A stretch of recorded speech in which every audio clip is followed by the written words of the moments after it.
السلام علیکم ورحمۃ اللہ وبرکاتہ۔ الحمدللہ رب العالمین والعاقبۃ للمتقین والصلاۃ والسلام علی رسولہ الکریم۔ یا رب لک الحمد کما ینبغی لجلال وجهک وعظیم سلطانک۔ اللہم صل علی محمد وعلی آل محمد کما صلیت علی ابراہیم وعلی آل ابراہیم انک حمید مجید۔ اللہم بارک علی محمد وعلی آل محمد کما بارکت علی ابراہیم وعلی آل ابراہیم انک حمید مجید۔ الحمدللہ اللہ کے فضل و کرم سے 28 روزے ہم رکھ چکے ہیں۔ انشاءاللہ صبح کو 29واں روزہ ہوگا اور کیا پتہ پھر اختتام ہی ہو جائے۔ ویسے آج کی جو خبریں ہیں سعودی عرب میں نہیں ہوئی، وہاں پر 30واں روزہ رکھا ہے، لیکن یہاں کیا ہوتا ہے۔ میں نے اپنے تئیں پوری کوشش کی ہے کہ میں اللہ کا یہ کلام جو یہاں پڑھا جاتا ہے اس کو آسان طریقے سے، آسان الفاظ میں، آسان زبان میں آپ تک پہنچا سکوں، تاکہ ہم اس کا اثر روح، اس کی مقصد کو پا سکیں۔ امید ہے آپ کافی لوگوں کو اس کا فائدہ بھی ہوا ہوگا۔ بہرحال آخر میں کچھ باتیں کریں گے، پہلے ذرا پارے کی طرف آ جائیں۔ 30واں پارہ چل رہا ہے جی، آپ نے سنا ہے۔ اس میں تھوڑی سی یہ سورۃ نبا کے بارے میں بات یہ ہے کہ مکہ معظمہ میں جب شروع میں اللہ کے نبی صلی اللہ علیہ وآلہ وسلم نے، بچوں توجہ سے سنو، ادھر باتیں نہ کرو، ادھر سنو گا، سنو ادھر توجہ سے۔ نبی کریم صلی اللہ علیہ وسلم نے جب اسلام کی تبلیغ کا آغاز کیا تو اس کی بنیاد 3 چیزیں تھیں، صرف 3 چیزیں۔ پہلی چیز کہ اللہ کے ساتھ کسی کو شریک نہ مانا جائے۔ دوسری چیز کہ نبی کریم کو اللہ نے اپنا رسول مقرر کیا ہے، حضرت محمد صلی اللہ علیہ وسلم کو اللہ کا رسول ماننا، یہ دوسری بات ہے۔ اور تیسری یہ کہ اس دنیا کا ایک دن خاتمہ ہو جانا، قیامت کو یقین۔ پہلی چیز کہ اللہ کے ساتھ کسی کو شریک نہیں ٹھہرانا، نبی کو رسول ماننا ہے، اللہ کا نبی ماننا ہے اس کو، اور تیسری چیز کہ یہ دنیا ایک دن ختم ہو جانی ہے اور پھر اس کے بعد ایک دوسرا عالم برپا ہونا ہے، جس میں پھر تمام اولین اور آخرین سب کو واپس زندہ کیا جائے گا اور پھر ان کا حساب کتاب کیا جائے گا، محاسبہ ہوگا۔ اور جو لوگ پھر مومن اور صالح ثابت ہوں گے، اور جب وہ حساب کتاب میں مومن اور صالح ثابت ہوں گے، وہ ہمیشہ کے لیے جنت میں چلے جائیں گے، اور جو کافر، فاسق اور فاجر ہوں گے وہ ہمیشہ کے لیے دوزخ میں رہیں گے۔ یہ سارا لب لباب تھا اسلام کا۔ اب پہلی بات جو تھی وہ مکے کے لوگوں کو بڑی سخت ناگوار تھی کہ ہم کس طرح اللہ کے ساتھ کسی کو شریک نہ مانیں، وہ اس بات پر قائل نہیں ہو رہے تھے۔ اللہ کی ہستی کے وہ منکر نہیں تھے، مانتے تھے، لیکن وہ ساتھ شریک ٹھہراتے تھے۔ وہ یہ جانتے تھے کہ اللہ رب العزت جو ہے وہ خالق بھی ہے، رازق بھی ہے، یہ مانتے تھے، لیکن وہ یہ تسلیم کرتے تھے کہ جن ہستیوں کو وہ معبود قرار دیتے ہیں وہ تو اللہ کی مخلوق ہے، جن کو وہ معبود بنا کر پیش کرتے ہیں، جن کی وہ تصویریں اور بت بنا کر واقع ان کی عبادت کرتے ہیں، وہ بھی تو اللہ کی مخلوق ہے۔ تو جھگڑا اس وقت میں یہ تھا کہ اللہ کی صفات اور اختیارات وہ ان میں شامل کرتے ہیں، کہ جو اللہ کی صفات ہیں، اللہ کے اختیارات ہیں، وہ یہ بھی کر سکتے ہیں، ان کا یہ عقیدہ ہے۔ اب دوسری بات تھی وہ بھی یہ تھی کہ رسول اللہ کو ذاتی حیثیت میں تو سب جانتے تھے کہ وہ صادق بھی ہیں، امین بھی ہیں، سب مانتے تھے، لیکن اللہ کا نبی نہیں مانتے کہ ہم کیسے مان لیں تو اللہ کے نبی اس طرح کی توجہ نہیں آتی، اور بڑی مشکل پیش آ رہی تھی انہیں کہ جسے وہ عام معاملات میں سچا مانتے ہیں، اسے اپنے گھر کے مسائل پوچھتے ہیں، اپنی باتیں اسے پوچھتے ہیں، اپنے مسئلے اسے حل کراتے ہیں، اور رسالت کے دعوے پر وہ کیسے جھوٹے ہو سکتے ہیں؟ ویسے ہر بات میں اس کو سچا مانتے ہو، اس سے اپنے گھر کے مسائل حل کرواتے ہو، مسئلے مسائل پوچھتے ہو، لیکن اس کو آخری نبی تو نہیں مانتے۔ یہ دو باتیں اہل مکہ کے لیے زیادہ الجھن کی موجب تھی. تیسری بات جو تھی اس نے سب کا اسی کا مذاق اڑایا گیا، اور سب سے بڑھ کر حیرانی اور تعجب یہ ہوا کہ اسے بالکل بعید از عقل و مقام، اس کو ناقابل یقین حد تک ناقابل تصور ہونے کے چرچے کرنے شروع کر دیے. یہ نمی نہیں ہوئی. اب ان کو اسلام کی راہ پر لانے کے لیے بہت ناگزیر ہو گیا تھا کہ آخرت کا عقیدہ ان کے ذہن میں بٹھایا گیا. آخرت کیسے ہے، کیا ہے، اور اس کے لیے کی آخری پارے کی یہ پہلی صورت ہے سورۃ نبأ، یہ قیامت کا منظر پیش کر رہی ہے. یہ سارا منظر ان لوگوں کو یہ سمجھانے کے لیے بتایا گیا کہ یہ یوں ہوگا.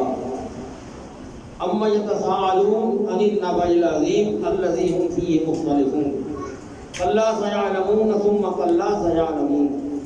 اب یہ لوگ کس چیز کے بارے میں آپس میں سوال کر رہے ہیں؟ اما یتساءلون، کس چیز کے بارے میں یہ سوالات کر رہے ہیں؟ عن النبأ العظیم، کہ یہ وہ اس بڑی خبر کے بارے میں سوچ رہے ہیں جو بڑی خبر میں نے دی ہے، اس کے بارے میں باتیں کر رہے ہیں، سوال کر رہے ہیں. تو پھر کلا سیعلمون، ان کو پتہ لگ جائے گا، یہ جان جائیں گے. ثم کلا سیعلمون، ان کو پکا ان کو پتہ لگ جائے گا کہ یہ کیا ہوگا.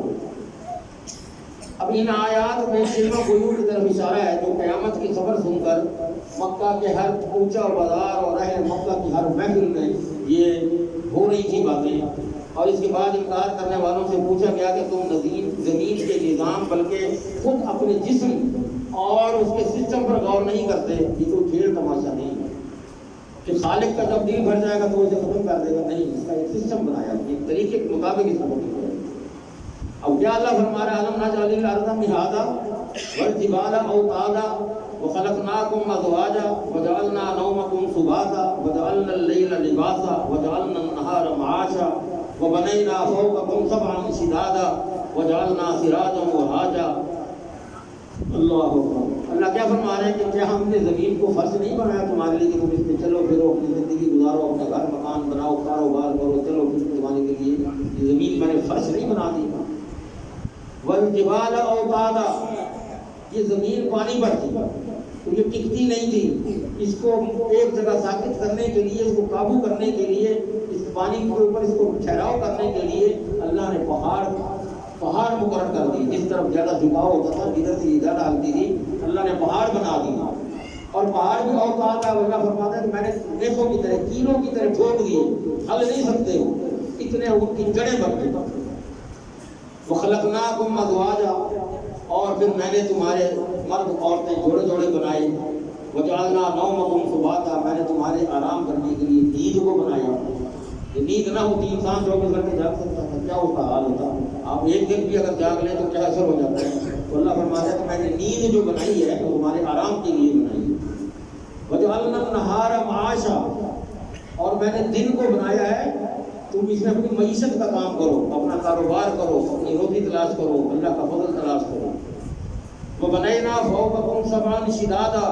اور میں نے بنائے ہیں تمہارے اوپر 7 تہ در تہ آسمان، سخت مضبوط قسم کے، بہت مضبوط. وَجَعَلْنَا سِرَاجًا وَهَاجًا، اور ہم نے بنایا ہے ایک چمکدار روشن چراغ گرم، سورج کو کہا ہے. وَأَنزَلْنَا مِنَ الْمُعْصِرَاتِ مَاءً ثَجَّاجًا، پھر ہم نے بدلیوں سے، بادلوں سے کثرت سے برسنے والا پانی اتارا. لِنُخْرِجَ بِهِ حَبًّا وَنَبَاتًا، تاکہ اس پانی سے کھیتیاں، فصل اگیں اور جب آپ کے باغات آباد ہوں. وَجَنَّاتٍ أَلْفَافًا، اور بڑے گھنے باغ آپ کو نظر آئیں. اب یہ ساری چیزیں بتا رہی ہیں کہ ان ساری چیزوں کو ان کا خالق کون ہے؟ اللہ ہے. اور اس کی قدرت قیامت برپا کرنے سے کیا وہ عاجز ہے؟ کیا وہ قیامت نہیں لا سکتا؟ یہ چیزیں جب نہیں تھیں اس نے بنائی تو کیا ان سب کو ختم نہیں کر سکتا؟ اور یہ عظیم الشان کارنامہ بے مقصد بنایا اس نے. اللہ اکبر. اور اسی لیے پھر آگے دلائل دینے کے بعد پھر پورا زور لگا کے اللہ تعالیٰ پھر کیا آگے فرما رہے ہیں. ان یوم الفصل کان میقاتا یوم ينفخ فی الصور فتأتون افواجا وفتحت السماء فكانت ابوابا وسيرت الجبال فكانت سرابا. اور یقیناً فیصلے کا دن ایک دن مقرر ہے. کس دن آنا ہے وہ اللہ کو ہی، وہ کسی کو بھی علم اللہ نے نہیں کیا. یوم ينفخ فی الصور، جس دن سور میں پھونکا جائے گا. فتاتون افواجا، تم فوج در فوج، گروہ در گروہ تم چلے آؤ گے، اور آسمان کو کھول دیا جائے گا، فتحت السماء، آسمان کھل جائے گا، تو کانت ابوابا، ایسے لگیں گے اس کے دروازے بن گئے، دروازے ہو گئے، کھلے کھلے ہو جائیں گے، وسیرت الجبال، اور پہاڑ چلنے لگ جائیں گے، پہاڑ چلتے ہوئے نظر آئیں گے، فکانت سرابا، ویسے لگے گا جیسے وہ سراب نظر آتا ہے، جیسے آپ کہیں جا رہے ہیں گرمیوں کی دوپہر میں سڑک پر تو دور نظر لگتا ہے سڑک پہ پانی کھڑا ہوا، حالانکہ وہ پانی نہیں ہوتا، سراب کہتے ہیں، یا صحرا میں سفر کرتے ہوئے محسوس ہوتا ہے وہ سامنے آگے پانی نزدیک آ رہا ہے، وہ پانی ہوتا نہیں ہے، وہ سراب کسی کو سراب ہوتا ہے۔ یہاں اللہ رب العزت پھر اپنا پورا زور لگا کر بتا رہا ہے کہ میں جب یہ سب چیزیں بنا سکتا ہوں، ان کو پھر میں ختم بھی کر سکتا ہوں، جب پہلے کچھ نہیں تھا تو میں نے بنائی تھی، اب ان کو ختم کر سکتا ہوں، تو یہ بھی میری اختیار میں ہے، میری صفات میں ہے، میری طاقت ہے۔ اس ساری صورت میں یہ اللہ تعالیٰ اپنا بتا رہا ہے کہ میں کس طرح تمہارے ساتھ سلوک کر سکتا ہوں، اور میں نے کیا کیا کچھ کیا ہے۔ اس کے بعد سورۃ نازعات آتی ہے، اس میں بھی قیامت اور مرنے کے بعد دوبارہ زندہ ہونے کا ثبوت ہے، اور اس کے شروع میں کائنات کا نظام چلانے والے فرشتوں کی قسم اٹھا کر اللہ یہ لوگوں کو بتا رہا ہے کہ جن فرشتوں کے ہاتھ میں انسان کی جان نکالی جاتی ہے، انہی کے ہاتھوں دوبارہ جان ڈالی کیوں نہیں جاتی؟ آج جو فرشتے نظام کائنات چلا رہے ہیں، وہی فرشتے اسی مالک کے حکم سے کائنات کا یہ نظام درم بھرم بھی تو کر سکتے ہیں، اور اس کے حکم سے دوبارہ اس نظام کو قائم بھی تو کر سکتے ہیں۔ تو کیا فرما رہا ہے اللہ؟ وَالنَّازِعَاتِ غَرْقًا وَالنَّاشِطَاتِ نَشْطًا وَالسَّابِحَاتِ سَبْحًا فَالسَّابِقَاتِ سَبْقًا فَالْمُدَبِّرَاتِ أَمْرًا، ان فرشتوں کی قسم جو ڈوب کر سختی سے جان کھینچ لینے والے، جان نکال لینے والے، اور جو بند کھولنے والے ہیں، بڑے بڑے بند بنے ہوئے ان کو کھول دیتے ہیں آسانی کے ساتھ، اور جو تیرنے والے ہیں بڑی تیزی سے تیرتے ہیں، اور جو آگے نکلنے والے ہیں بہت جلدی سے آگے بڑھ جاتے ہیں، اور پھر جو کسی کام کی تدبیر کرنے والے ہیں، جس دن اللہ ہلا ڈالے گا، سخت ہلا دے گا، زمین کو ہلا کے رکھ دے گا، زلزلہ آ جائے گا، بہت بڑا زلزلہ آئے گا،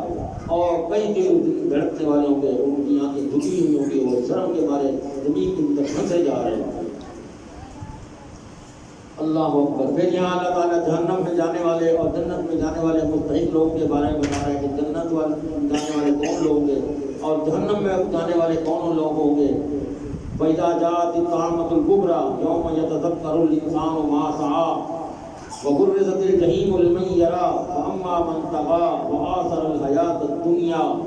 جب ہر چیز پر چھا جانے والی سب سے بڑی مصیبت آ جائے گی، قیامت آ جائے گی، اور انسان یاد کرے گا جو اس نے کوشش کی،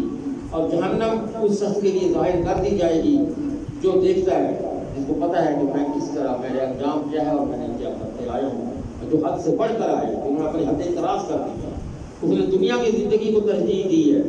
تو بے شک جہنم ہی اس کا ٹھکانہ ہے۔ اور وہ جو اپنے رب کے سامنے کھڑا ہونے سے ڈر گیا، اس نے تقویٰ اختیار کیا، اپنے نفس کو خواہشات سے روک لیا، اپنی نفسانی خواہشات کو پورا ہونے سے بچایا اپنے آپ کو، وہی جنت کا ہے، وہی جنتی ہے، وہی اس کا ٹھکانہ ہے۔ اللہ مقصد کیا ہے کہ جس نے اللہ کے احکام میں سرکشی اختیار کی، اس کو ماننے میں ضد کی، تکبر کیا، میرا کچھ نہیں ہو سکتا، کوئی میرا کچھ نہیں بگاڑ سکتا، چاہے ہم آمدن کہیں چاہے ہم فولاً کہیں، بات صرف یہی ہے کہ ہمارا دماغ کس کام کی طرف ہے، ہم زبان سے تو نہیں کہہ رہے، عمل کر کے تو مجھے نہیں دکھا رہے،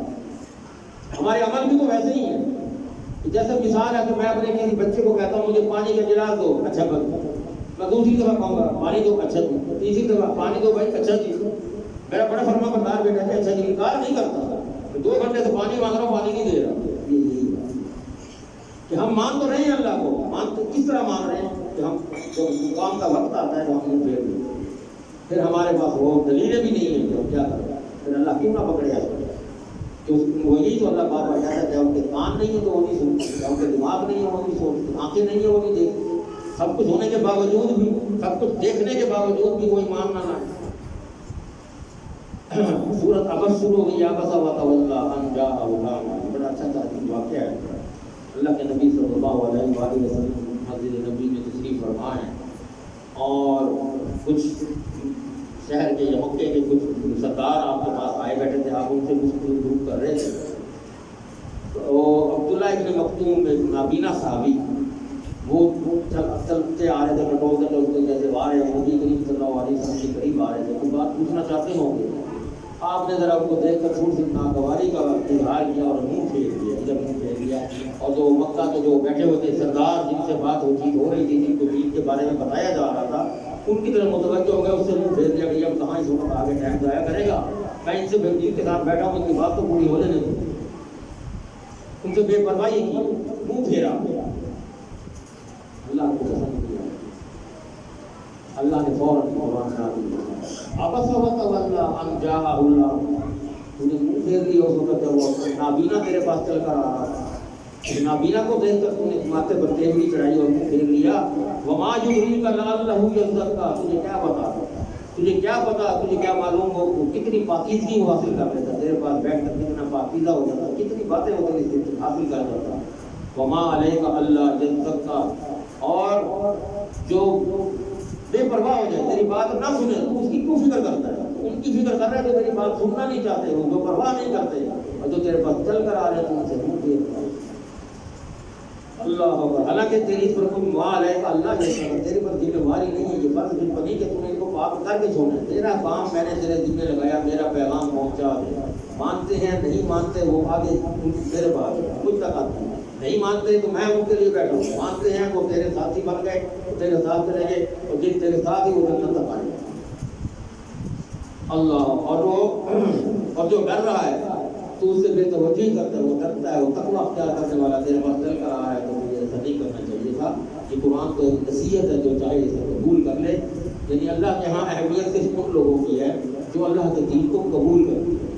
اور اس پر چلنے کی کوشش کرتے ہیں، ان کے لیے یہ دین ہے، اور اسے کبھی رخ نہ موڑیے، ایسے بندے سے کبھی رخ نہ موڑیے، جو لوگ دین سے بے پرواہی برتتے ہیں وہ دنیاوی اعتبار سے ہوں گے، اللہ کی نظر میں کچھ بھی ایسے نہیں ہوگی، وہ دنیا میں تو سردار ہوں گے، اللہ کی نگاہ میں وہ سردار نہیں،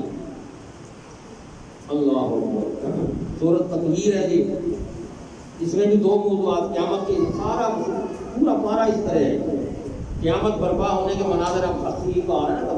کبھی ختم ہوتی جا رہی ہے، بس یہ سارا پھر دوبارہ بچوڑ اکٹھا ہو رہا ہے،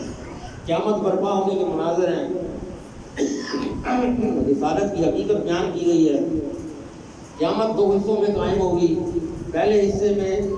موجودہ کائنات کو تباہ کر دیا جائے گا، یہ ختم ہو جائے گا، اور دوسرے مرحلے میں پھر کیا ہوگا، جنوں کو اور انسانوں کو اللہ پھر زندہ کرے گا اور میدان حشر لگایا جائے گا، اور پہلے مرحلے کے متعلق اللہ کیا فرما رہا ہے، اذا الشمس كورت واذا النجوم انكدرت واذا الجبال سيرت واذا العشار عطلت واذا الوحوش حشرت واذا البحار سجرت، جب سورج لپیٹ دیا جائے گا، ختم، اللہ تعالیٰ لپیٹ کے رکھ دے گا سورج، ستارے بے نور ہو جائیں گے، والنجوم اذا النجوم انكدرت، اور جب ستارے بے نور ہو جائیں گے، ان کی روشنی ختم ہو جائے گی، اور جب پہاڑ چل پڑیں گے اور پہاڑ چلنے شروع ہو جائیں گے، اور جب 10 ماہ کی حاملہ اونٹیاں بیکار چھوڑ دی جائیں گی، کام کی نہیں رہیں گی، اور جب جنگلی جانور اکٹھے کیے جائیں گے، اور جب سمندر بھڑکا دیے جائیں گے، سمندر بھڑکنے لگ جائیں گے، یہ سارا قیامت کے دن کا منظر اللہ تعالیٰ پیش کر رہا ہے، تو یہ میں یہ سب کچھ کر کے دینے والا ہوں، اسی طرح آگے بھی صورت میں یہی چیز بتائی گئی ہے، سورۃ انفطار میں اذا السماء انفطرت واذا الكواكب انتثرت واذا البحار فجرت واذا القبور بعثرت علمت نفس ما قدمت واخرت، یہ اگلی سورۃ انفطار میں بھی یہی بات ہے، جب آسمان پھٹ جائے گا، جب ستارے بکھر کر گر جائیں گے، اور جب سمندر پھاڑ دیے جائیں گے، اور جب قبریں الٹ دی جائیں گی، ہر شخص جان لے جو اس نے آگے بولا، علمت نفس ما قدمت واخرت، ہر بندے کو پتہ ہے کہ میں نے کیا کچھ کیا اور کیا آگے بھیجا، کون نہیں جانتا، سب کچھ جانتے ہیں، لیکن آنکھیں بند کر کے کبوتر والی بات ہے، ہم آنکھیں بند کر لیں شکار ہونے سے بچ جائیں گے، ہمیں سب پتہ ہے ہم کر کیا رہے ہیں، ہمارا انجام کیا ہوگا، اللہ ہمیں معاف فرمائے، اور پھر اسی سورۃ تطہیر میں اذا النفوس زوجت واذا الموءودۃ سئلت بأي ذنب قتلت واذا الصحف نشرت واذا السماء كشطت، سارا منظر آ رہا ہے، کیا کیا کچھ اللہ نے قیامت کو کرنا ہے، ایک ایک لفظ ہر صورت میں دیکھ لینا ہے آپ، یہی کچھ آ رہا ہے، کیا ہے کہ جب جسم اور روح کو ملا دیا جائے گا، اور جب زندہ دفن کی گئی لڑکی سے پوچھا جائے گا وَإِذَا الْمَوْءُودَةُ سُئِلَتْ، تو زندہ دفن کی گئی، جب زندہ دفن کی جاتی تھی لڑکیاں ان کے بارے میں جب ان سے پوچھا جائے گا کہ یہ زمین چھوڑتے ہیں کس گناہ کی بات کی قتل کی گئی بتا رہا. اس لیے یہ عورت نہیں ہونی چاہیے, ہمارے بیٹے ہوں, بیٹے ہوں. اللہ. اور پھر جب اعمال نامے پھیلائے جائیں گے, اور جب آسمان کی کھال اتار دی جائے گی, اور جب جہنم بھڑکائی جائے گی, اور جب جنت قریب لائی جائے گی, ہر شخص کو پتہ چل جائے گا کہ وہ کیا کر رہا ہے, کیا لے کر. اللہ. اب یہاں پر اللہ سے انسان سے بھی کہتا ہے یا ایھا الانسان ما غرک بربک الکریم, تجھے اس رب کے, اس کریم رب کے ہونے کا کس نے دھوکہ دیا, کس نے تجھے دھوکے میں ڈال دیا کہ وہ کچھ نہیں کر سکتا. الذی خلقک فسواک فعدلک فی ای صورت ما شاء رکبک, جس نے تجھے پیدا کیا, تیرے ساتھ انصاف کیا, تیری خوبصورت شکل و صورت بنائی, اس کے بارے میں تمہیں کسی دھوکے میں ڈال دیا. اللہ. تو یہ دھوکہ ہمیں شیطان ڈال دیا, کہ شیطان ہمیں دھوکے دے دے کر راہ راست سے بھٹکا ہے. اور اللہ آگے کیا فرماتا ہے, ہرگز نہیں بلکہ تم تو قیامت والے دن کو جھٹلاتے ہو, تمہارے پر بڑے ہم نے نگہبان مقرر کیے ہیں, ہر بندے کے ساتھ نگہبان ہے جو تمہاری اچھائیاں برائیاں لکھ رہے ہیں, اور جو بڑی عزت والے ہیں وہ لکھنے والے ہیں, وہ جانتے ہیں جو تم کرتے ہو, جو کرتے ہو وہی لکھتے ہیں, اچھا کرتے ہو اچھا لکھتے ہیں, برا کرتے ہو برا لکھتے ہیں. تو اس دن یہ بھی جان لو کہ کسی چیز کا کسی کو کوئی اختیار نہیں ہوگا, اس دن حکم چلے گا تو صرف اللہ کا حکم چلے گا, کسی کی بات نہیں مانتے. اللہ. پھر آگے جناب ناپ طور میں کرمی کرنے والے پہلے بھی بتائی تھی قوموں کے ساتھ کیا سلوک کیا تھا. اللہ کا یہاں پھر صاحب بتا رہا ہے کہ ان کے ساتھ وہ بیماری تھی ان کو کم تولنے کی, تو میں نے کس طرح ان کے ساتھ کیا سلوک کیا تھا. تو اب بھی جو لوگ ایسے آئیں گے ان کے ساتھ یہاں آخرت میں بھی ان کا حساب ہے. پھر اعمال ایسے ہم کرتے ہیں اور پھر اس سے اللہ سے توبہ نہیں کرتے, اور ہمارے دلوں پہ زنگ لگ جاتا ہے, ہم پھر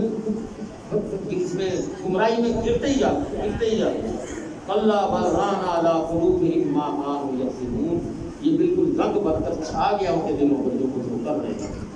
ان المؤمن اذا اذنب, یہ نبی صلی اللہ علیہ وسلم کی حدیث ہے سنن ابن ماجہ کی, کہ جب مومن گناہ کا ارتکاب کرتا ہے کانت نقطۃ سوداء فی قلبہ, جب بھی کوئی گناہ کرتا ہے, کوئی گناہ اس کے سرزد ہوتا ہے تو اس کے دل پر ایک سیاہ نقطہ, سیاہ داغ آ جاتا ہے. اور جب وہ توبہ کر لیتا ہے, اس گناہ کو چھوڑ دیتا ہے, پھر آتا وہ نہیں کرتا, استغفار کرتا ہے اللہ سے, وہ نقطہ اللہ صاف کرتا ہے, ختم. اور اگر وہ گناہوں میں پڑتا رہے, وہ کرتا رہے, باز نہ آئے, اسی طرح جاری رکھے اس کو, تو پھر اس کی اس سیاہی میں اضافہ ہوتا جاتا ہے, اور ایسا ایسا ایسا ایسا پورے دل پر وہ سیاہی پھیل جاتی ہے, اور وہ غم کالا سیاہ اس کا دیتا ہے, جس کا ذکر اللہ تعالیٰ نے شاید میں فرمایا ہے کہ یہ رنگ بھر کر چھا گیا ان کے دلوں پر جو کچھ ہو کرتے ہیں, اب ان کے دل بالکل مردہ ہو چکا ہے. اللہ. یہ کچھ بھائی تک دور بیٹھے, ادھر آ جائیں, بہت جگہ پڑی ہے, پیچھے دور دروازے تک بیٹھے ہوئے, آگے آ جائیں, آگے آ جائیں. آگے جی سورۃ بروج میں اللہ فرما رہا ہے والسماء ذات البروج والیوم الموعود وشاہد ومشہود قتل اصحاب الاخدود النار ذات الوقود. قسم ہے برجوں والے آسمان کی, اللہ کا قسم اٹھا رہا ہے, اور اس دن کی جس کا ان سے وعدہ کیا گیا, اور حاضر ہونے والے کی جس کے پاس حاضر ہوا جائے گا, مارے گئے اس خندق والے جو سراسر آگ تھی بہت ایندھن والی, اور جو اس پر ایمان والوں کے ساتھ کر رہے ہیں, تو وہاں سے اللہ نے اس کے ساتھ کیا سلوک کیا تھا. اور اللہ پر ایمان رکھنے والے جو سب پر والے تھے وہی اللہ ایمان رکھنے والے تھے, وہی تعریف کے لائق تھے. پھر انسان کی پیدائش کے بارے میں کیا اللہ فرماتا ہے فَلْيَنْظُرِ الْإِنسَانُ مِمَّ خُلِقَ, ذرا انسان غور سے کر اپنی تخلیق پر, تخلیق ہے کیا, کس بات کی تجھے اکڑ, تو اکڑ کس طرح کرتا ہے, تجھے ہے کہ اپنی تخلیق پہ غور کر. کھولے کا بھی ماں ایک ٹپکنے والے قطرے کی تو پیدا ہوا, ایک ٹپکنے والے قطرے سے تو پیدا ہوا. اللہ یخرج من بین الصلب والترائب, جو پیٹھ اور پسلیوں کے درمیان سے وہ قطرہ نکلتا ہے, اور اس قطرے کی پیدائش ناپاک قطرے کی پیدائش ہے. اور پھر وہ اللہ تعالیٰ اس کو واپس اپنے پاس بلانے کے بھی وہ قادر ہے, بلائے گا. پیدا بھی کیا تو جب اپنے پاس بلائے گا بھی, تو تیرا حساب کتاب انہ لا رجعی لقادر. اب ہمیں یہ ہے کہ محنت سے پہلے منزل کا تعین ضرور کرنا چاہیے. کوئی کام بھی کریں, ہم نے کوئی محنت کرنی ہے, کس کام کے لیے محنت کرنی ہے اس کا تعین ہونا ضروری ہے. یہ فلانا ایک کام ہے میں نے کرنا ہے, اب اس کا تعین ہے, اچھا ہے یا برا وہ علیحدہ بات ہے, لیکن اس کے لیے محنت کرنے کے لیے منزل کا تعین ہونا چاہیے. تو اس تعین کا شرط یہ ہے کہ اس کی محنت اللہ کے ہاں کس قبول کون سی ہے، وہ کون سی محنت قبول کرتا ہے، وہ اس طرح پھر اس کو چلا جائے تو پھر زندگی بھی سنوار جاتی ہے اور آخرت بھی سنور جاتی ہے۔ اور جو اللہ کے راستے پر چلنے والے قدر کرتے ہیں تو اللہ پھر اس میں کیا فرماتے ہیں، اللہ تعالیٰ کا حدیث الغاشیہ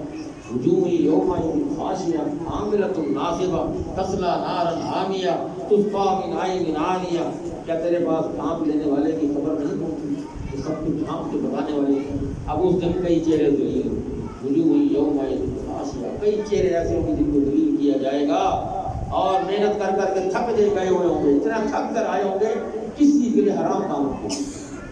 جو کچھ اللہ کے مخالفت میں، اللہ کی دشمنی میں انہوں نے جو وقت گزارا ہوگا وہ اس پر آئیں گے اور ان کو کیا کیا جائے گا، ان کو تصلیٰ نارا حامیہ، گرم بھڑکتی آگ میں ڈال دیا۔ ان کا انجام آگ ہوگا، کیونکہ انہوں نے محنت تو خوب کی لیکن اللہ کے راستے میں چلنے کے لیے نہیں کی، اللہ کے ساتھ دوستی نبھانے کے معاملات نہیں کیے، اللہ کی مخالفت کی، اللہ سے دشمنی کی، اپنی منمانی کی۔ اور اللہ تعالیٰ نے کائنات بنا کر، تو کائنات اللہ نے یہ بنائی ہے ساری، اب وہ بنا کر چھوڑ دیا تو سارے گئے، اب اس کو پتہ نہیں ہے، میں اس کی توجہ بھی رکھنی ہے کہ وہ سب دیکھ رہا ہے، ایسے نہیں ہے آیت الکرسی لا تأخذہ سنۃ ولا نوم، نہ وہ سوتا ہے نہ اسے نیند آتی ہے، وہ کس پر اس کی نگاہ ہے، کس پر اس کی نگاہ ہے۔ کل مجھے ایک دوست نے کلپ بھیجا کہ سعودی عرب میں اتنی بڑی سیکورٹی ہے، اتنی بڑی سیکورٹی ہے کہ وہ کتنے بندے، 25 لاکھ بندے بھی ہوں، اگر 25 لاکھ بندے حرم کعبہ میں وہاں کہیں پھر رہے ہوں، طواف کر رہے ہوں، ایک بندے کو دیکھ رہے ہیں، دیوار کی جتنے بڑے وہ لگے ہوئے اسکرینیں لگی ہوئی ہیں، آپ کی کوئی چیز گر گئی ہے اگر وہ اٹھاتے ہیں تو ٹھیک، ورنہ کسی کی چیز آپ اٹھا رہے ہیں تو وہ انہیں وائرس میں وہاں کھڑے سفید کپڑوں میں جو پھر رہے ہیں، وہ کہنے کے بندے کو پکڑو کی کسی کو چیز اٹھا لی، اتنی بڑی سیکورٹی۔ تو کیا انسان یہ سیکورٹی کر سکتا ہے؟ اللہ نہیں یہ سیکورٹی کر سکتا، اللہ نہیں دیکھ سکتا، اللہ کو ہم قادر مطلق نہیں مانتے، اللہ کو ہم اتنا کمزور سمجھے ہوئے۔ اللہ اکبر۔ الم تر کیف فعل ربک بعاد ارم ذات العماد التي لم يخلق مثلها في البلاد وثمود الذين جابوا الصخر بالواد۔ وہ اللہ کی نگرانی کس طرح کر رہا ہے کہ تم نے دیکھا نہیں اللہ نے کس طرح رب تیرے نے عاد کے ساتھ سلوک کیا، وہ عاد جو ارم قبیلہ کے لوگ تھے، ستونوں والے، لمبے ستونوں والے، کہ ان جیسا کوئی اور شہروں میں پہلے نہیں ہوا۔ پھر سمود، پھر انہوں نے کس طرح وادی میں چٹانوں کو تراشا ہوا تھا، اور میخوں والے فرعون کے ساتھ، ان انسانوں کے ساتھ اللہ نے کیا سلوک کیا، وہ کتنے طاقتور تھے، اپنے آپ کو کیا سمجھتے تھے، اللہ نے عاد اور سمود کو کتنی طاقتیں عطا فرمائیں، کہاں گئی ان کی طاقت، کہاں گئی ان کی طاقتیں، نہ وہ خود اپنے آپ کو بچا سکتے نہ کوئی اور کو بچا سکتا۔ اللہ نے ان پر عذاب کا کوڑا برسایا، بے شک تیرا رب ہاتھ میں بیٹھا ہے، وہ سب دیکھ رہا ہے، تو سب نوٹ کر رہا ہے۔ تو وہی جب آپ کا نامہ اعمال دائیں ہاتھ میں آئے گا تو آپ خوشی سے چہچہاتے پھریں گے، اور دیکھو مجھے نامہ اعمال مل گیا دائیں ہاتھ میں، اور جو بائیں ہاتھ میں ملے گا پھر وہی کھڑا ہو گئے گا، ہائے کاش کہ میں نہ آیا ہوتا، میں مر گیا ہوتا، میں پھر دوبارہ زندہ نہ کیا جاتا، میرا نامہ اعمال بائیں ہاتھ میں دیا۔ اللہ اکبر۔ اب یہ ہمیں نہیں سمجھنا چاہیے کہ ہم زمین پر آزاد ہیں، ہمیں پیدا کر کے اللہ نے چھوڑ دیا، ہمیں کوئی پوچھنے والا نہیں۔ ہم یہاں ویسے تو ہم پولیس سے ڈر رہے ہوتے ہیں، چلان نہ کر لے یا پولیس ہمیں پکڑ نہ لے کسی بات ہے، چوری کرتے ہوئے پولیس کو زیادہ غور کرتے ہیں، اور دوسری گناہ کرتے وقت ہم ادھر ادھر دھیان دیں کہ کوئی دیکھ نہ لے، اس رب کے ساتھ اسے کیا چھپا ہے، اس سے کچھ چھپ سکتا ہے، وہ تو مہلت دیے جا رہے ہیں، اگر وہ اس وقت کچھ نہیں کر رہا تو اسے یہ نہ سمجھو کہ وہ کمزور ہو گیا ہے، نہیں، اس نے ڈھیل دیے جا رہے ہیں، ڈھیل دیے، جیسے وہ اللہ جال پھینکتا ہے نا مچھلیاں پکڑنے کے لیے، وہ جال کو چھوڑتا جاتا ہے تاکہ ان میں زیادہ مچھلیاں آتی جائیں، پھر جب دیکھتا ہے کہ مچھلیاں بہت اکٹھی ہو گئی پکڑتا جال کو بھیجتا ہے۔ اللہ تعالیٰ کسی طرح چھوڑ رہا ہے، وہ دیے جا رہے ہیں، کہتے ہیں اللہ کی رسی جو ہے وہ ذرا ایسے جس میں سب اس نے کھینچی کی ہے نا رسی، پھر ہمیں موقع ہی نہیں مل رہا کہ ہم اسے معافی بھی مانگ لیں یا توبہ بھی کریں۔ اللہ پھر آگے اللہ کیا فرماتے ہیں، فَأَمَّا الْإِنسَانُ إِذَا مَا ابْتَلَاهُ رَبُّهُ فَأَكْرَمَهُ وَنَعَّمَهُ فَيَقُولُ رَبِّي أَكْرَمَنِ۔ جب انسان کا رب اسے آزمائے اور اسے عزت بخشے اور نعمت دے تو وہ کیا کہتا ہے کہ اللہ نے مجھے کتنی عزت دی، کتنی مجھے اللہ نے عزت دی ہے، اور جب اسے آزمایا اور اس پر اس کا رزق تنگ کر دے، تھوڑی سی تو پریشانی لے آئے، تو پھر وہ کیا کہتا پھرتا ہے کہ مجھے میرے رب نے ذلیل کر دیا۔ آؤ مقرؤ کلا بل لا تکرمون الیتیم ولا تحاضون علی طعام المسکین فیقول رب اہانن۔ اب وہ جب تھوڑا سا اللہ اس کو پریشانی والی آزمائش میں ڈالتا ہے تو کیا کہتا ہے، یہ تو میرے رب نے مجھے ذلیل کر کے رکھ دیا، میں جہاں جاتا ہوں میرا امام نہیں کرتا، میں روٹی کو کھاؤں، میں فلانے چیز کو کھاؤں۔ اب کیا تھا، یہاں تو پھر تم نے زمین پر جو کچھ کیا، جو کچھ تم کرتے رہے، تو کیا وہ مجھ سے پوشیدہ ہوگا؟ تم نے یتیم کی عزت نہیں کی، تم نے بھوکوں کو کھانا نہیں کھلایا، یتیم کو کھانا نہیں کھلایا، تم یتیموں کی تاکلون التراثا، تم جو یتیم لوگ ان کے والدین کی جائیداد چھوڑ کر پڑے ہیں اور تم ان کے وارث بن گئے ہو اور ان کے وہ میراث کو کھا گئے، اللہ سب سمیٹ کر کھا گئے ہو، کچھ نہیں مجھے ہاتھ آنے دیا، اور تم اپنے مال سے زیادہ محبت تھی، بہت زیادہ تم محبت کرتے تھے، پھر آج جب آؤ تم اپنا مال لاؤ، مال سے اپنی جان چھوڑوا کے دکھا دو۔ اللہ اکبر۔ اب اللہ تعالیٰ یہاں فرما رہے ہیں کہ کامیاب لوگ کون ہیں؟ انسان کے نفس میں گناہ اور نیکی کا تصور اللہ نے رکھ دیا، نیکی اور گناہ کیا کیا چیز ہے اللہ نے بتا دیا۔ اب انسان کا یہ کام ہے کہ وہ اپنے نفس کو آئینے کی طرح، شیشے کی طرح صاف رکھے اور خود کو گناہوں سے بچاتا رہے۔ اگر اسے گرد آلود کر لے گا تو وہ انسان کی رہنمائی نہیں کر سکتا، وہ صاف رہے گا تو اسے پھر سب کچھ نظر بھی آتا رہے گا۔ اللہ نے یہاں 11 قسمیں کھائی ہیں، والشمس والضحیٰ والقمر اذا تلاها والنہار اذا جلاها واللیل اذا یغشاها والسماء وما بناها والارض وما طحاها ونفس وما سواها فألهمها فجورها وتقواها قد افلح من زکاها وقد خاب من دساها۔ یہ سورۃ شمس ہے، قسم ہے سورج کی اور اس کی دھوپ کی اور چاند کی، اس کے پیچھے جو چاند پھر آ جاتا ہے بعد میں، اور دن کی جو سورج کو ظاہر کر دے، رات کی جو وہ سورج کو ڈھانپ لے، اور اس آسمان کی قسم اور اس ذات کی قسم جس نے اس نے بنایا، اور زمین کی قسم اور اس ذات کی جس نے اسے بچھایا، اور نفس کی اس ذات کی جس نے اسے ٹھیک بنایا، پھر اس کی نافرمانی اور اس کی بےروزگاری اس کے دل میں ڈالی، یقیناً وہ کامیاب ہو گیا جس نے اسے پاک کر لیا، اور وہ کامیاب ہو گیا جس نے اسے ٹھیک بنایا۔ اللہ نے دونوں چیزیں سامنے رکھی، نیکی کا راستہ بھی بتا دیا، برائی کا راستہ بھی بتا دیا۔ آپ یہاں آگے بیٹھ کے کھڑے ہو گئے یا گھر میں، ایک طرح صراط المستقیم تو کہتے ہیں، جب باہر نکلتے ہیں اللہ پھر دو راستے دکھاتا ہے، یہ سیدھا راستہ ہے، یہ برا راستہ ہے، ادھر چلنا ہے ادھر نہیں جانا۔ آپ کو اللہ نے ہدایت دے دی، آپ نے کہا ایک طرح صراط المستقیم، اللہ نے ہدایت دے دی، اب آپ کو وہ راستہ بھی دکھا رہا ہے، اب کیوں نہیں چلتے برابر؟ ہدایت ملنے کے بعد نہیں چلتے تو پھر وہ تمہیں چھوڑ دے۔ اللہ پھر آگے یہ سارا دوبارہ اسی کام کے لیے اللہ نے پورا اپنی ساری باتیں نچوڑ رہا ہے، پورے قرآن کا اس میں نچوڑا جا رہا ہے، کیا کیا یاد کرا رہا ہے اللہ تعالیٰ۔ دنیا میں زندگی میں آزمائش کے لیے اللہ نے پریشانیاں رکھی ہیں، دنیاوی زندگی میں کوئی حالت بھی ابھی نہیں ہے، جہاں حالات بدلتے رہتے ہیں، اس لیے مشکلات اور پریشانیوں میں آدمیوں کو، انسانوں کو مایوس نہیں ہونا چاہیے۔ جب نبی کریم صلی اللہ علیہ وسلم پریشانیوں میں گرے ہوئے تھے اور صحابہ کرام پر مصائب کے پہاڑ توڑے جا رہے تھے، ایسے وقت میں اللہ کے نبی کو تسلی دینے کے لیے اللہ نے 2 سورتیں نازل کی، یہ سورۃ والضحیٰ اور سورۃ النشر، یہ 2 سورتیں اللہ کے نبی کو تسلی اور تشفی دینے کے لیے۔ آپ بڑے پریشان بیٹھے ہوئے تھے، کیا بن رہا ہے، میری بات نہیں مانی جا رہی ہے، تو اللہ نے کیا کہا، والضحیٰ قسم ہے دھوپ چڑھنے کی، سورج جو دھوپ دے رہا ہے مجھے اس کی قسم ہے، اس میں دیکھو اللہ کیسے نہ دکھا رہا ہے، واللیل اذا سجا، اور اس رات کی قسم ہے جو چھا جاتی ہے، پوری تاریکی کر دیتی ہے، ماں ودعک ربک وما قلی، اللہ نے تجھے کبھی چھوڑا نہیں، تو یہ نہ مت بھول کہ تجھے چھوڑ دیا ہے، جو تمہیں ذمہ داری دی ہے وہ تیرے ساتھ ساتھ پیچھے پیچھے ہے تیرے، اور وہ تجھ سے ناراض بھی کبھی نہیں ہے، ماں قلی تجھے ناراض بھی نہیں ہے، وَلَلْآخِرَةُ خَيْرٌ لَكَ مِنَ الْأُولَىٰ، اور جو بعد میں آنے والی حالت ہے وہ بہتر ہے اس سے، وَلَسَوْفَ يُعْطِيكَ رَبُّكَ فَتَرْضَىٰ، نہ گھبرا کسی چیز سے، اللہ تجھے اتنا کچھ عطا فرما دے گا، اتنا کچھ عطا فرما دے گا کہ تو راضی ہو، اللہ تجھے راضی کر دے گا، اتنا عطا فرما دے گا۔ اللہ بھی یجدک یتیما فآویٰ، کیا اس نے تجھے یتیم نہیں پایا تھا؟ جب تو اس کے ہاتھ، اللہ نے جب تجھے چنا تھا تو یتیم نہیں تھا، تجھے اس نے یتیم پایا تھا، تو آوا اس نے اپنے پاس تجھے جگہ دی، اپنے پاس ٹھکانہ دیا، اس نے اپنا بنایا، تجھے نبی بنایا، تجھ سے پیار کیا، ووجدک ضالا، اور اس وقت تو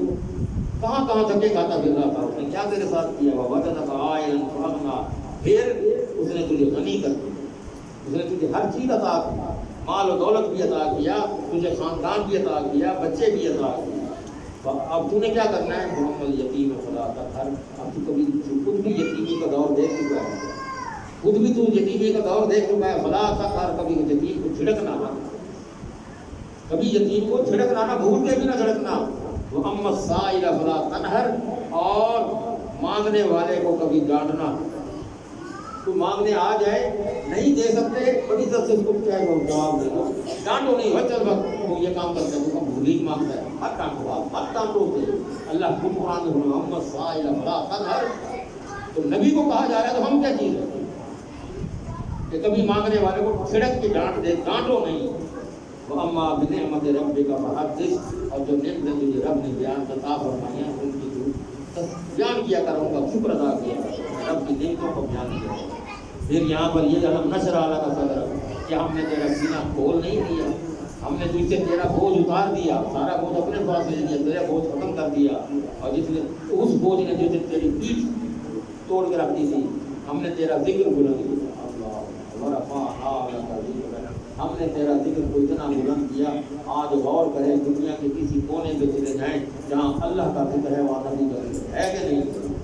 یہ پوچھا تھا اللہ کے نبی نے کہ میرا کیسے ہوگا، ان کا تو اس بات کی فکر نہ کر کہ موسیٰ کلیم اللہ ہے، وہ کلیم اللہ ہے، میں کیا ہوں؟ انہوں نے کہا تو یہ تو جو مقام میں نے تجھے دیا وہ کسی کو بھی نہیں دیا، کیا دیا مقام، تو حبیب اللہ ہے، جہاں تیرا میرا نام آئے گا وہاں تیرا نام، میرے نام اس لیے کا تیرا نام ہونا ضروری ہے، یہ لازم و ملزوم ہے، جتنا ذکر ہوگا تیرا، جس طرح تیرا ذکر کیا جائے گا ہمارا میرا بھی اسی طرح ذکر ہوگا جس طرح تیرا ذکر ہوگا۔ ورفعنا لک ذکرک، ہم نے تیرے ذکر کو بلند کیا ہے۔ اب کیا کرنا ہے کہ ان مع العسر یسرا، ہر مشکل کے ساتھ آسانی ہے اور ہر آسانی کے ساتھ مشکل ہے، مشکلات بھی آئیں گی، آسانیاں بھی ہیں، آسانیاں بھی آئیں گی تو مشکلات بھی آئیں گی۔ فَإِذَا فَرَغْتَ فَانصَبْ وَإِلَىٰ رَبِّكَ فَارْغَب، اگر تم فارغ ہو تو محنت کر اور اپنے رب کی طرف رغبت کر، رب کی طرف آ، رب کی طرف آ کر لوگوں کو بھی لا، خود بھی دے۔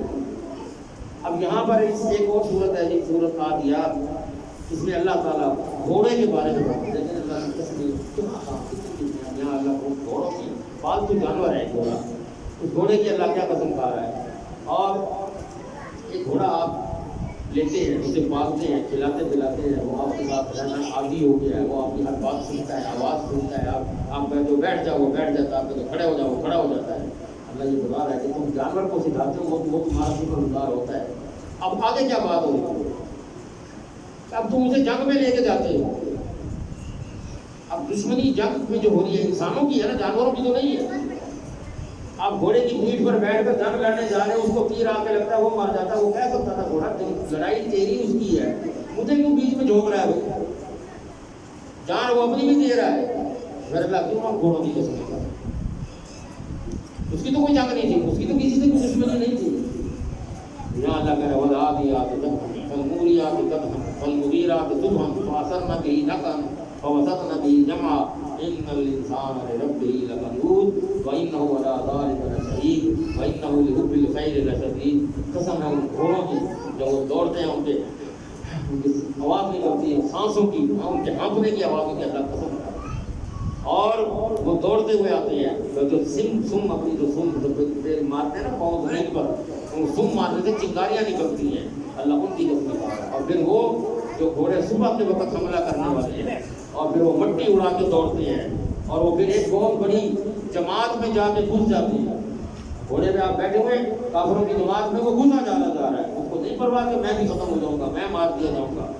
وہ آپ کا ساتھ دینے کے لیے، اپنے مالک کا ساتھ دینے کے لیے، اس وقت تو آپ اس کو مالک ہیں، آپ اس کو گلا پلا رہے ہیں، آپ نے اس کو پالا پوسا ہوا ہے، تو آپ کے لیے وہ جنگ میں لڑ گئے، اسے نہیں پتا کہ میں مارا جاؤں گا، اسے نہیں پتا کہ میں کس کے لیے لڑ رہا ہوں، میرا اس کے ساتھ تو واسطہ نہیں، جھگڑا کس کا ہے، اس نے نہیں چھوڑا۔ تو اللہ تعالیٰ یہی ہے مثال دے رہا ہے کہ وہ گھوڑے جس طرح تو اپنے مالک کے ساتھ وفاداری کرتے ہیں، انسان کی بھی اسی طرح وفاداری ہونی چاہیے۔ خسارے سے بچنے کے اصول بھی اللہ فرما رہا ہے، اللہ فرمایا کہ یہ سورۃ عصر ہے، چھوٹی سی سورت ہے، بہت چھوٹی سی سورت ہے، مگر اپنے معنی کے اعتبار سے بہت بڑی سورت ہے، بہت بڑی صورتوں پر سے حاوی ہے۔ امام شافعی رحمۃ اللہ علیہ فرمایا کرتے تھے اگر قرآن نازل نہ ہوتا اور یہی صرف سورۃ عصر نازل ہو جاتی والا صلی اللہ انسان یہی نازل ہو جاتی تو انسان کی ہدایت کے لیے یہی کافی ہے۔ اتنی اس میں عظمت ہے، اتنی اس میں بات چھپی ہوئی ہے کہ کہاں ہے اللہ کو مانو، اس کی توحید دیکھیں اس میں کتنی قسم ہے زمانے کی، بے شک انسان گھاٹے میں ہے، سوائے الا الذین آمنوا، انسان گھاٹے میں ہے مگر ان کے علاوہ، الا الذین آمنوا، ان لوگوں کے علاوہ جو ایمان لائے، وعملوا الصالحات، شروع دن سے لے کر آج تک 29 دن ہو گئے، میں یہی بتا رہا ہوں خالی ایمان کچھ نہیں ہے، ایمان کے ساتھ عمل صالح ہونا ضروری ہے۔ ایمان اور عمل صالح کہیں دیکھ لیں آپ، پورا قرآن اٹھا لیں کہ اللہ نے کہیں مخاطب نہیں کیا کہ ایمان والے ہوں اور عمل صالح والے نہ ہوں۔ ان الذین آمنوا وعملوا الصالحات، صالحات عمل کرنے والے، ان کے بارے میں اللہ کیا فرماتے ہیں کہ جو ایمان لے آئے اور انہوں نے نیک اعمال کیے، اور وتواصوا بالحق وتواصوا بالصبر، جو حق کی وصیت کر کے سچی بات کو بتاتے رہے اور پھر ایک دوسرے کو صبر کی وصیت کرتے کہ صبر کرنا ہے، صبر کا اللہ نے بڑا انعام رکھا ہے، یا سورۃ بقرہ میں بھی بڑھ چکی ہیں، اور بھی جگہوں پہ اللہ نے صبر کرنے والوں کو کیا کیا خوشخبریاں دی ہیں، بڑھ چکی ہیں۔ پھر آگے علم تر کیف فعل ربک باصحاب الفیل، کہ اللہ تعالیٰ یہاں وہ چھوٹے پرندے کا بھی ذکر فرما رہا ہے، کیا تم نے دیکھا نہیں ہے کہ تیرے رب نے ہاتھی والوں کے ساتھ کیا سلوک کیا تھا؟ ابرہا آیا تھا نا لشکر پہ لے کے کعبہ کو اٹھانے کے لیے، اس نے پڑاؤ ڈالا اور پیغام بھیجا کہ جاؤ کعبہ کے متولی حضرت عبد المطلب نبی صلی اللہ علیہ وسلم کے دادا وہ وہاں پر موجود تھے، جاؤ ان کو بتاؤ متولی کو میں کعبہ اٹھانے آیا ہوں۔ اب وہ جناب آئے تو وہاں پر حضرت عبد المطلب کے اونٹ چل رہے تھے، انہوں نے اونٹوں پہ بڑے تو حضرت جانا یہ اونٹ اٹھاؤ پکڑو یہ، اس نے جا کے ایک چیز نے پیغام دیا کہ جناب ایسے ابرہا آیا ہوا باہر، وہ اونٹ میرے پکڑ لیے آپ کے، اور وہ کہتا ہے جی میں کعبہ گرانے آیا ہوں تو آپ کو بلا رہا ہے۔ آپ گئے وہاں، آپ جا کے کیا کہتے ہیں کہ تم نے میرے اونٹ کیوں پکڑے، میرے اونٹ کیوں پکڑے؟ وہ حیران ہوا ابرہا کہ میں بات کر رہا ہوں کعبے کے گرانے کی، وہ اپنی اونٹوں کی بات کر رہا ہے، اس کو اپنی اونٹوں کی فکر پڑی، اور پھر وہ بول پڑا کہ تجھے کعبے کی کوئی فکر نہیں ہے، تجھے اونٹوں کی فکر پڑی ہوئی ہے۔ حضرت عبد المطلب کیا فرماتا ہے، میں اس لیے اونٹوں کی بات کر رہا ہوں کہ یہ اونٹ میرے ہیں، تو نے ان کو پکڑا کس وجہ سے، کیا قصور تھا، کس لحاظ سے پکڑا؟ رہ گئی کعبے کی بات، یہ کھڑا ہے کعبہ گرا دے، میرا نہیں ہے یہ میرے مالک کا، میرے رب کا گھر ہے، تیرے میں ہے طاقت تو گرا دے۔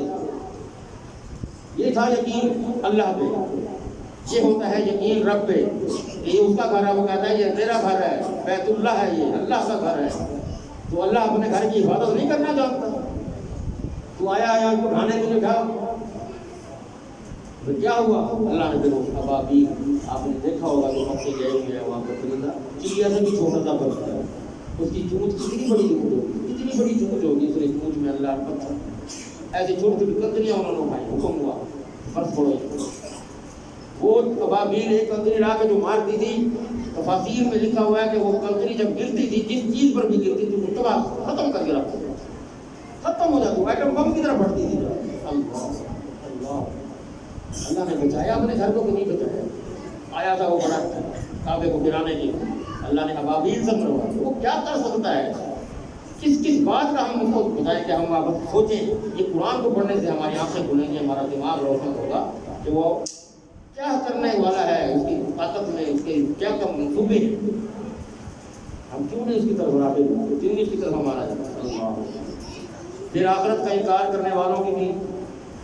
بڑی نشانیاں دی گئی ہیں یہاں پر ایک اور بھی بڑی بات ہے، ارائیت الذی یکذب بالدین، کیا تم نے اس شخص کو دیکھا ہے جو جزا کو جھٹلاتا ہے، قیامت کے دن کو جھٹلاتا ہے؟ فذلک الذی یدعو الیتیم، یہ وہی ہے جو یتیموں کو دھکے دیتا ہے، ولا یحض علی طعام المسکین، اور مسکینوں کو کھانا کھلانے سے انکاری ہے، فویل للمصلین، ہے تو بڑا حاجی نمازی، حاجی صاحب سارا نماز حاجی کی تھی، وہ روز نماز ہی پڑھتے ہیں اور مسکینہ کو روٹی نہیں کھوا سکتے، دیکھتے رہتے ہیں مرے دن، یہ وہ حاجی صاحب۔ تو اللہ کیا فرما رہا ہے؟ فویل للمصلین، بربادی ہے ایسے نمازیوں کے لیے۔ کیوں بھی نماز کی پڑھنے والے کو کیوں بربادی؟ الذین هم عن صلاتهم ساہون، جو اپنی نمازوں کی فکر نہیں کرتے، جو اپنی نمازوں کی طرف توجہ نہیں رکھتے، جو اس کا ٹائم کا خیال نہیں کرتے، اس کو وقت پہ ادا نہیں کرتے اور بے دلی سے پڑھتے ہیں، اسالہ بیزاری سے پڑھتے ہیں. یار کیا مذاق ہوا ہے، نماز ہر بار 2 گھنٹے بعد مولوی کھڑا ہو جاتا ہے نماز دینے. اللہ جی ہم صلاتہم ساہون. اب آگے کیا کہتے ہیں اللہ الذین هم یراؤون. اگر وہ یہ آتے بھی ہیں نماز پڑھنے تو دکھاوا کرنے کے لیے آتے ہیں. لوگ مجھے دیکھیں، مجھے کہیں یہ نمازی پرہیزگار ہر وقت مسجد سے دیکھتے ہیں. اللہ تو دلوں کے ہاتھ ڈالنے والا ہے. بظاہر ہم تو نماز پڑھنے آئے، میں دل میں میرے کیا میں جانتا ہوں یار. تو اللہ فرما رہا ہے ہم یراؤون کہ وہ دکھاوا کرتے ہیں. وَيَمْنَعُونَ الْمَاعُونَ. اور گھر میں کوئی چھوٹی موٹی کوئی چیز مانگنے آ جائے تو اس سے بھی انکار کر دیتے ہیں. کسی نے کہہ دیا کہ ہمارے مہمان آئے ہیں تو بستر تو دے دو، 2 روایاں تو دے دو، یا 2 کمبل دے دو، یا 2 چارپائیاں دے دو، یا کوئی اس طرح کوئی چھوٹی موٹی استعمال کی چیزیں ہیں وہ مانگنے سے جب وہ ان کے منہ بن جاتے ہیں وہ اللہ پھر اپنی تعارف یہاں ایک صورت میں فرما رہے ہیں. کیا کہہ رہے ہیں جی؟ یہ اللہ کا ایسا تعارف ہے، ایسا تعارف ہے اس کے بعد کوئی تعارف رہ ہی نہیں جاتا. قل هو اللہ احد. کہہ دیجیے اللہ ایک ہے. اللہ الصمد، اللہ بے نیاز ہے. لم یلد ولم یولد. نہ اس نے کسی کو جنا نہ وہ جنا گیا، نہ وہ کسی نے اس کو پیدا کیا اور نہ وہ کسی کو پیدا ہوا. لم یلد اس کو خود پیدا ہوا، نہ اس نے کسی کو جنا اور نہ وہ جنا گیا، اور نہ کبھی ولم یکن لہ کفوا احد. اس کے کی کوئی برابری کرنے والا بھی کوئی. 3 آیتیں پوری خالصتاً توحید سے بھرپور آیتیں. اللہ اکبر. نبی کریم صلی اللہ علیہ وسلم نے فرمایا ہے، حدیث ہے بخاری کی 5017 نمبر حدیث ہے کہ یہ جادو اور بد نظری کے علاج کے لیے یہ آپ کی جو صورت ہے نا، یہ پڑھ کر کم بھی کر سکتے ہیں. یہ 3 صورتیں موضوعین کہا جاتا ہے. قل اللہ احد، قل اعوذ برب الفلق اور قل اعوذ برب الناس. یہ پڑھ کر کم بھی کیا جا سکتا ہے. صفات. اب اللہ تعالیٰ نے آخری نصیحت، قرآن ختم ہو رہا ہے، آخری نصیحت کیا آخری نصیحت فرما رہے ہیں؟ قل اعوذ برب الناس ملک الناس الہ الناس من شر الوسواس الخناس الذی یوسوس فی صدور الناس من الجنۃ والناس. کیا نبی کہہ دیجیے کہ میں پناہ مانگتا ہوں کس سے؟ انسانوں کے رب سے. جو انسانوں کا رب ہے میں اس کی پناہ مانگتا ہوں، اس کی پناہ میں آتا ہوں. مالک الناس جو پورے انسانوں کا بادشاہ ہے، مالک ہے. الہ الناس جو پورے انسانوں کا معبود ہے، ہر کوئی اسی کے آگے جھکا ہوا ہے، اس کی پناہ میں آتا ہوں. اور من شر الوسواس الخناس، وسوسہ ڈالنے والے کی شر سے بھی میں پناہ مانگتا ہوں. اور من الجنۃ والناس جو لوگوں کے سینوں میں وسوسہ ڈالتا ہے، چاہے وہ جن ہو یا انسان. تو یہاں یہ بھی اسی طرح جنات کے بارے میں، اور یہ اللہ تعالیٰ ہمیں سمجھنے کی توفیق عطا فرمائے کہ ہم قرآن کو سمجھیں. تھوڑی سی 2-4 باتیں کر لیں اس بارے میں بھی. آخری دن ہے، جو لوگ آئے جنہوں نے اس رمضان کو حاصل کیا، اس کی ساری ثابتیں حاصل سمیٹی، اللہ ان کے روزے، ان کی یہ نمازیں، ان کی یہ قیام اللیل قبول فرمائے. جن لوگوں نے خوش دلی کے ساتھ یہ قرآن کو سنا، اس کے ترجمے کو سنا، بیٹھے صرف وقت دیا، اللہ ان کا آنا بیٹھنا سننا قبول فرمائے. میری یہ کاوش تھی، میری یہ کوشش تھی، میں نے اپنی ذمہ داری سمجھتے ہوئے اپنے اوپر یہ فرض عائد کیا، اور الحمدللہ پچھلے 3 رمضان سے 3 سال سے میں یہ فرض اپنا نبھائے جا رہا ہوں. آپ لوگوں کی سب کی مہربانی ہے. آپ لوگوں کی یہ میں داد بھی دیتا ہوں، شکریہ بھی ادا کرتا ہوں کہ مجھے برداشت کیا اپنے 3 سال، مجھے سنا، میں نے وقت دیا. کچھ لوگ حاجی صاحب بڑے پریشان ہوتے تھے کہ آپ درس دیتے ہیں لوگ بھاگ جاتے ہیں. تو میں نے کہا بھائی یہ بھی میرے لیے شرمندگی کا باعث ہے کہ پتہ نہیں میری وجہ سے بھاگ جاتے ہیں کہ میرے درس کی وجہ سے بھاگ جاتے ہیں. تو بھائی آپ تو اللہ کے نبی کے دور میں بھی جاتے تھے، جب اللہ کے نبی کلام سناتے تھے، اللہ کا پیغام دیتے تھے، تو میں نے بھی اللہ کا پیغام دیا. اللہ اسی کو ہدایت دیتا ہے جو کچھ ہدایت حاصل کرنا چاہتا ہے. آپ کسی کے اللہ کے نبی نے اپنے چچا کے لیے کہا تھا نا کہ یہ میرا چچا ہے، کہا تھا کہ انک لا تہدی من احببت ولکن اللہ یہدی من یشاء، کہ اللہ جسے چاہتا ہے ہدایت دیتا ہے. تو جسے وہ چاہتا ہے وہ تیری وجہ سے ہدایت پوری کیا. اسی طرح بھائی میری یہ کوشش تھی، میں آپ کو پھر دوبارہ تہ دل سے شکر گزار ہوں. اور ایک اور میرا تھا، مجھے کسی نے کہا نہیں ہے، کوئی انتظامیہ نے یا کسی نے بھی میرے سے کوئی اس بارے میں بات نہیں کی، لیکن میں 3 سال سے یہ دیکھ رہا ہوں کہ بیچاری خواتین یہ ہمارے درس میں بھی نماز میں بھی مخل ہوتی ہیں، ان کے لیے کوئی جگہ نہیں ہے۔ حاجی صاحب نے حد الامکان 3 سال سے میں دیکھ رہا ہوں ایک کمرہ تیار کیا ہے، مشکل وہ بھی پورا نہیں ہو رہا۔ تو یہ اللہ کے گھر آپ لوگوں نے نہیں چلانے ہیں، آپ لوگوں کو کیوں اللہ فرماتا ہے انفقوا مما رزقناکم، اللہ کے گھروں پہ خرچ کریں۔ اس کے اخراجات ہوتے ہیں، امام رکھا جاتا ہے، خطیب رکھا جاتا ہے، بجلی کے بل ہیں، ٹوٹ پھوٹ ہے، صفائیاں ہیں، ستھرائیاں ہیں۔ اب یہ کمرہ اوپر بن جاتا، آج یہ خواتین کھلی ہو کر اوپر بیٹھتی ہیں، ان کے شور سے ہم بھی بچے سے نجات ملتی ہمیں، اور ہم بھی اس کو بڑے آسان طریقے سے کر دیتے۔ تو یہ آپ لوگوں کا تعاون ہے۔ میں کہتے ہوئے مجھے اب کہیں کہ یہ آپ محسوس نہ کرنا کہ میں اپنے طور پہ یہ کہہ رہا ہوں یہ بات، کہ آپ لوگ سارے مل کر آج جو بھی ہو سکتا ہے اس کے لیے تعاون کریں، تاکہ اگلے رمضان میں انشاءاللہ، پتہ نہیں میں رہتا ہوں یا نہیں رہتا، میں ہوں گا یا نہیں ہوں گا، میری یہ آواز یہاں تک آپ کے کانوں تک انشاءاللہ ضرور پہنچتی رہے گی، اور آپ کا یہ آنا یہاں اللہ تعالیٰ ضرور قبول کرے گا۔ آج حسب توفیق جو کچھ بھی کچھ ہو سکتا ہے، اس کمرے کو پورا کرنے کے لیے کمرے کا ڈھانچہ مکمل ہے،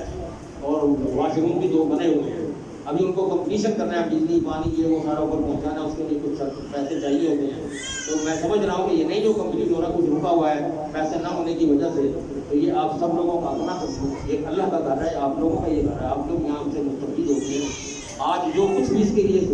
مسجد کے لیے اور اس کے کمرے کو مکمل کرنے کے لیے آپ تعاون کر سکتے ہیں، آپ کر کے جائیے گا۔ اور میں نے جو اب تک قرآن کی آیات پڑھ کے سنائی، کسی کو کوئی غلطی ہوئی ہو یا میرے سے کوئی غلطی ہوئی ہو، میں اس کی معافی بھی چاہتا ہوں۔ آپ یہ محسوس کرتے ہیں کہ میں نے اللہ کا کلام آپ تک پہنچا دیا، اللہ کی کلام کی بات آپ تک پہنچائی ہے، دل سے خوشی سے پہنچائی ہے۔ جن لوگوں نے خوشی سے سنا ہے، آپ نے میری گواہی تو دے دی تھی کہ ہاں اس بندے نے ہمیں اللہ تیرا کلام پڑھ کے سنایا تھا، اور آپ کی گواہی سے میری شاید بخشش ہو جائے، اور میں اسی بخشش کے لیے اپنے آپ کو بخشوانے کے لیے یہ اللہ کا کلام پیش کر رہا ہوں۔ میری یہ دعا ہے، میں ہاتھ جوڑ کر پھر اپیل کرتا ہوں، کچھ نہیں، 1 آیت 2 آیت 3 آیت پڑھیے، ترجمے کے ساتھ پڑھیے، سیکھیے قرآن کو۔ میں اللہ کرو رحمت نازل فرمائے میرے والد صاحب پہ، کہ جب میں چھوٹا تھا انہوں نے مجھے قرآن پڑھایا، انہوں نے کہا بیٹا ایسے نہیں پڑھنا، ترجمے کے بغیر پڑھنا ہی نہیں، اور انہوں نے مجھے ترجمے سے قرآن پڑھایا۔ اللہ تعالیٰ ان کی قبر میں رحمت فرمائے، ان کو جنت الفردوس میں اعلیٰ مقام عطا فرمائے۔ ہم میں سے جتنے لوگ ہمارے رشتے دار، عزیز وغیرہ بزرگ جو بھی ہمارے فوت ہو چکے ہیں، اللہ تعالیٰ سب کو جنت الفردوس میں اعلیٰ مقام عطا فرمائے۔ اللہ ان کو معاف فرمائے، ان کے گناہوں کو معاف فرمائے، ان کی قبروں کو جنت کا باغیچہ بنائے۔ اللہ تمام بیماروں کو شفائے کاملہ و عاجلہ عطا فرمائے۔ اللہ سب کی ضروریات پوری فرمائے۔ اللہ تعالیٰ جو پریشان آ رہے ہیں ان کی پریشانیاں دور فرمائے۔ اللہ ہمیں قرآن سے اور مسجدوں سے محبت کرنے والا بنائے، کہ ہم اس قرآن کے دیوانے ہو جائیں، اس قرآن کو سمجھ لیں۔ وہ ایک لفظ میں پھر بھی کہا کرتا ہوں، آج بھی کہہ رہا ہوں، کہ یہ قرآن نہیں ہے، یہ وہ کتاب ہے، وہ کیا کہتے ہیں اس کو، یوزر مینول گائیڈ ہے، کہ جب آپ کوئی چیز خریدنے جاتے ہیں، موٹر سائیکل خریدتے ہیں، کار خریدتے ہیں، ٹی وی خریدتے ہیں، فریج خریدتے ہیں، تو جب اس کا ڈبہ کھولتے ہیں اندر سے ایک کتاب چھوٹی سی نکل آتی ہے، اس کتاب کو کہتے ہیں یوزر مینول گائیڈ۔ اس پہ لکھا ہوتا ہے کہ جی اس کو یہ بٹن دبائیں گے چل پڑے گی، یہ بٹن دبائیں گے یہ ہوگی، یہ بٹن دبائیں گے یہاں سے بند ہوتی ہے، یہاں سے جلتی ہے، فلانی خرابی بڑھ جائے تو فلانا ٹھیک کرنا ہے، فلانی خرابی فلانی جگہ ٹھیک کرنی ہے۔ یہ قرآن بھی یوزر مینول گائیڈ ہے۔ یہ جو 6 فٹ کا بت انسان نے دنیا میں اللہ نے بھیجا ہے نا، تو ساتھ اس کے یوزر مینول گائیڈ بھی بھیجی ہوئی۔